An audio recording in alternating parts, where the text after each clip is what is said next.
À Saint-Jeannet, en ce moment, il ne faut pas se fier aux apparences. À première vue, le débat de second tour est assez classique. Aujourd'hui, c'est la qualité de vie qu'il faut privilégier, notre environnement, l'éducation de nos gamins. Un candidat, maire sortant, toujours en place depuis 3 mois, Jean-Michel Sempéré explique que cette période a changé sa vision des choses.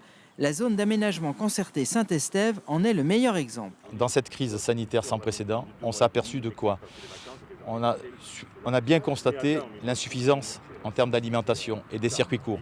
C'est ce que je porte. Aujourd'hui, vous avez la chance d'être en face de la première ZAP du département des Alpes-Maritimes. Ça s'est passé à Saint-Jeannet. Et en face, une nouvelle venue en politique, Julie Charles, à la tête d'une liste citoyenne. C'est la surprise du premier tour, 32% des voix. Julie Charles prône la démocratie participative. Nous avons décidé également de remettre en place les comités de quartier. Ceux-ci ont existé dans le passé, mais n'ont pas duré dans le temps et n'ont pas été utilisés correctement pour pouvoir être viables et vraiment impliquer les habitants. 2 listes, 2 programmes différents, rien que de très banal. Mais en fait, la situation politique est plus compliquée.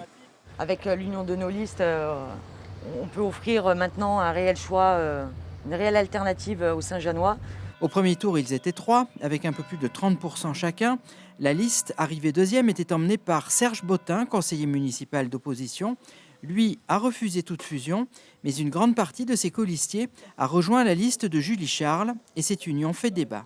Ils me font confiance, je leur fais confiance et du coup la communication passant bien et l'écoute également, on est dans le partage et on avance. Quand on fait une fusion comme ça, politiquement, quand on a des projets qui sont vraiment éloignés, j'ai du mal à comprendre qu'on puisse, je dirais, se rassembler.